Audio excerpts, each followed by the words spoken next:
Hey, what's up, everyone? This is Ill Factor from beatacademy.com. And in this video, I want to share with you some of my favorite new updates to Ableton Live's 10.1 update.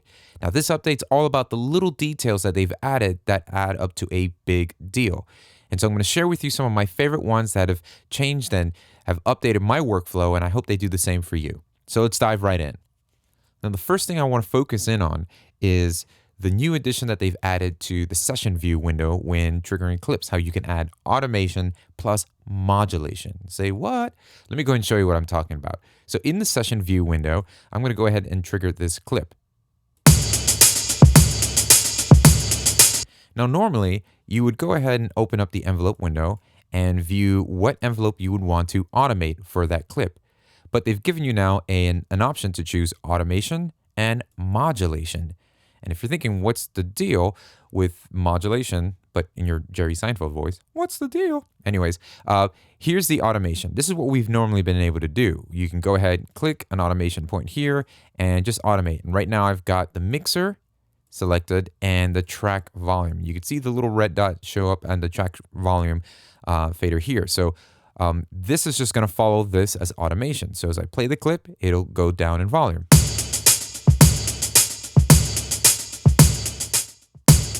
So you see that happening there.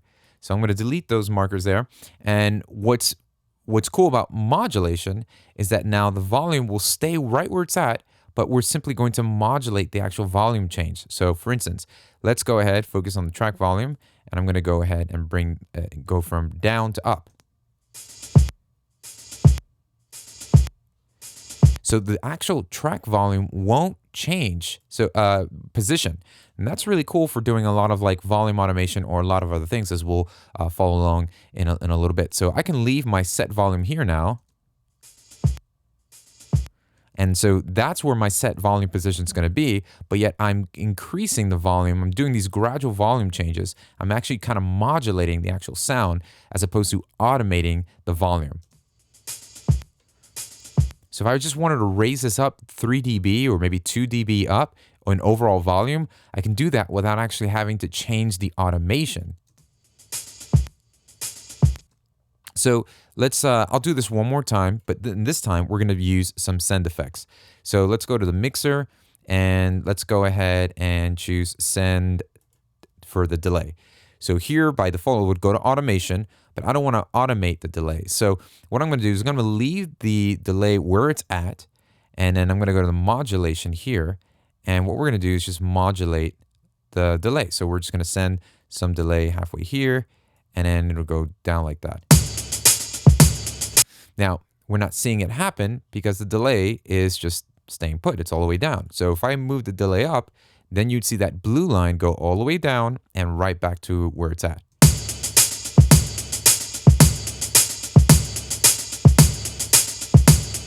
So what that means is it's sending that amount of sound to the return track A, and then it just dives back down. Now this is really quickly, I mean, it's just a half a bar here. So if I extended this whole loop right here to like bar 3, and we did some the modulation where, let's say, it'll go down, but then it'll go right back up here, bar 2, and stay there, you'll get to see it, it becomes a little bit more dramatic this way. It's awesome that they give you the ability. So before you would automate, and this is basically saying shut the delay off and then turn it back on here. So now you can actually have 2 going on. So you can gradually send the amount of that sound to the return track, but then you can also modulate how much is going to be sent when it's being turned up. I know it's kind of crazy, but the implications for this can be really, really cool.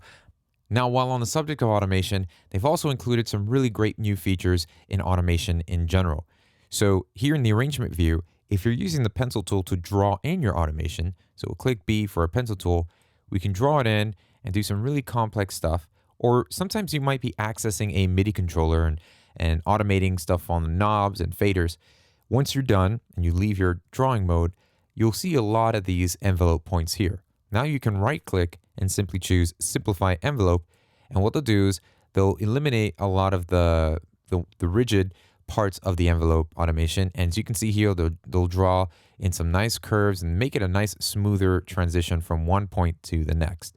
Then you can also insert new shapes to automate to. So you insert shapes. So let's say we're just going to create this nice little sine wave shape here. And at the what you highlight in automating, while you're automating, when you highlight it, you notice that you'll see these little squares here. And that's going to indicate that you can manipulate the selected range of automation. So if I wanted this the red automation line to only affect half as much, I can click here and then drag it half of the amount. You can, do that as little as much as possible. We can stretch this out here. So the new little white boxes here indicate that you're affecting the selected range of that automation. So if I selected just half of it, we're only going to be tweaking that half, as you can see there. But what's really cool is you can select this now and go to the top box here and lower the amount of that automation. And you can also go to the corner ones here and actually tilt that level of automation. It's really cool. And if you hold the option button down on your keyboard, you can invert the automation so that we can go backwards. And then you can just highlight all this and duplicate, and it'll duplicate for the amount that you've selected in that range. So it's really cool. You can choose all the, from all the different new shapes that they've inserted here. This is a really quick way to just add those nice little gradual fade up and then fade down. And then you can, hold the option key and invert it if you wanted to go from up to down. Probably my favorite thing that they've added to automation in general is just being able to actually input exactly the edit value that you want. So for instance, we'll click on this line, we'll add an automation point, right click and hit edit value. Then I can just say, you know what, I want this to be at -8. And there you go.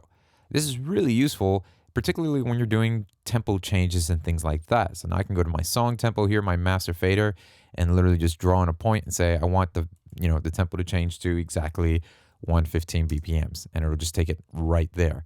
So very helpful, really, really cool that you can finally just edit the value and tell it where you want to be. Now, the next couple features have been really helpful to increase just the overall workflow in Ableton Live. So you might notice on the top right-hand corner, we now have H and W present, and that's to accentuate the height of your arrangement and the width.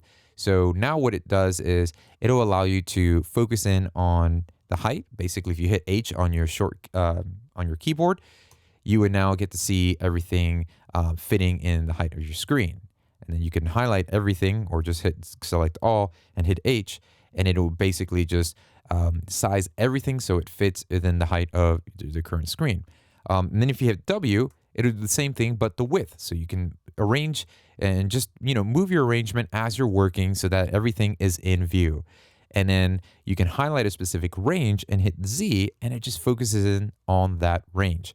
And then I can hit H again, and then makes everything within that range, viewable height-wise there on my screen, or hit W to see everything from afar. So it's really cool. It's just been taking a little while for me to just get used to adding these into my workflow, but ever since I have, it has been amazing. Just being able to just extend the width, work on something there, hit W again, and then bring the width back to my arrangement window. Then you can also adjust the height of your clip overview. And if you just go ahead and click, drag it down, you can get a nice better bird's eye view of what's going on in your arrangement. This is particularly very helpful if you're using Ableton Live in a live performance environment. You can get a better view of what's going on in that arrangement. Obviously, when you click, you drag up and down, you can zoom in on that arrangement, and it's reflected there in the arrangement view as well. So these are really cool things to start to commit to memory that can help you build a nice seamless workflow when working on your music. Another great feature that's been added to this update is the ability to drag and drop wave files into the actual wavetable synthesizer. So now we can go ahead. I'm going to grab this vocal that I have here in this session. Baby, I got the love. And click, drag, and drop that into the wavetable. And you can see it now here as an actual wavetable to be manipulated with.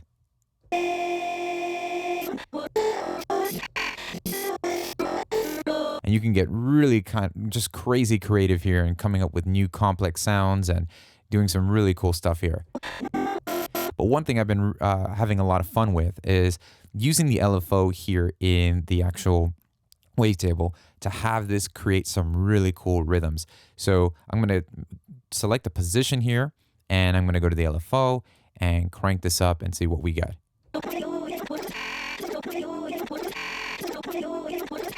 So now I can go here to the actual LFO and determine how strong or the amount.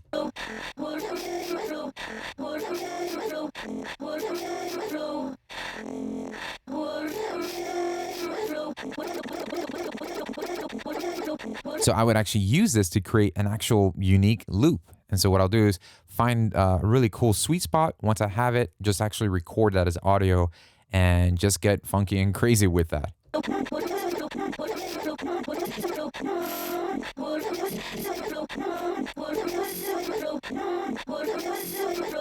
So it's really, really cool being able to now just manipulate audio files in the wavetable.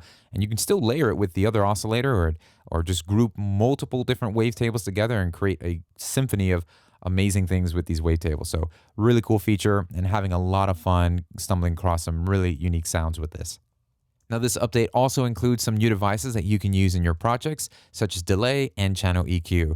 And channel EQ is a nice little EQ plugin that you can use just to kind of make some really quick adjustments. You've got your highs, you've got your mids, and which can also be adjusted by the number that you see here, what band you want to boost or cut. And then you actually have a low boost here with a high pass filter on. So you can cut below 80, and that's always going to stay there at 80. So really useful, very, very cool. And then you also have delay, which they combine the simple delay and the ping pong delay together.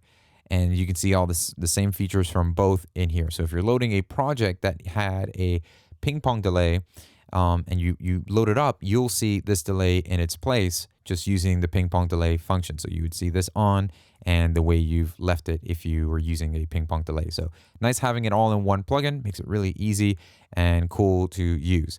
They also added this infinite feedback loop, which is really cool to create some nice W effects and things like that. So cool little additions that they've added to this update, and actually looking forward to implementing them, because it's funny. It's like when the devices are added like this, they, having these devices at your disposal does create a new way of looking at using them in your projects. So now this feature in this update is small and might be insignificant to you, but it's actually really a big deal for me. And that's being able to actually solo the track that I have selected by just hitting the S key on my computer keyboard.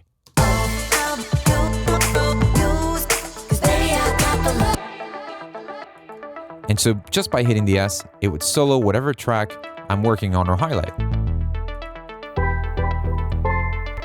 So really cool and very helpful. And you can also now freeze tracks with sidechain compression. So solo this track. And this track has a compressor with the kick sidechaining at. Now before, you weren't able to actually freeze it. You would have to select the compressor, copy it, or cut it. So Control X, remove it, freeze it, and then put the compressor back on. It was a little bit of a fiasco, but it was just a workaround you got used to doing. Now we can go ahead and simply hit right click, freeze track, and it's going to freeze the track with the sidechain compression on there. Ta-da! Yes, big deal. And so then I won't have to actually cut the compressor. It saves it and I can flatten it with the sidechain compression on there. So hit flatten, and that removes the plugins, and it's actually printed with the sidechain compression. Pretty cool stuff.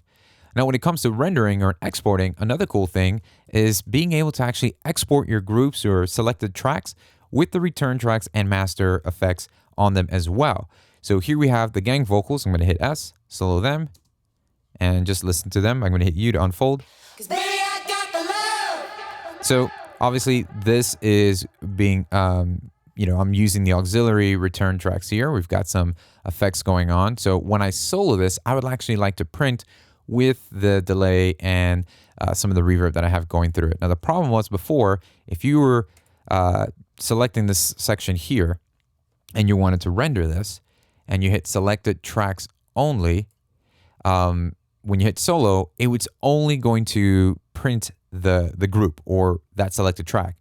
And then you basically would have to solo the track and put the rendering track to master so that you can capture both the return effects and the master effects. But now you can set it to all individual tracks or selected tracks only, and then come over here and say include return and master effects. You can put that on, and this is going to print with whatever you have on the master chain, as well as any return tracks that it might be sending some of that signal to. Really helpful, especially when you're trying to print stems for somebody to work on a project or something like that. Really, really cool. And one last thing, VST3 plugins are now acceptable in Ableton Live. You can simply go to your preference window and head over to plugins, and to enable them, just use VST plugin and system folders. Just click that on and you've enabled VST3.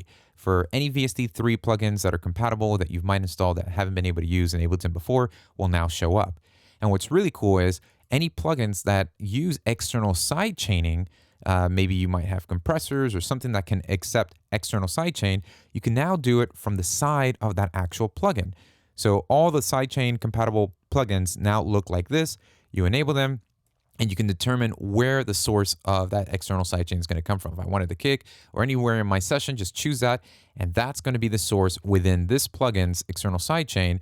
And you can mute that from here. You can determine the gain, post, pre, all the same things you would normally do. So really, really cool that they've added it right from here. I don't have to actually do it within the actual plugin if I open it up and determine where that external sidechain compression is coming from. Well, hey, if you enjoyed this video and if you're wondering how you can produce professional music for yourself, I've got something special for you. It's a 5-step PDF guide called The 5 Steps to Producing a Professional Beat that walks you through the 5 steps I've used when working on music with some of today's biggest artists.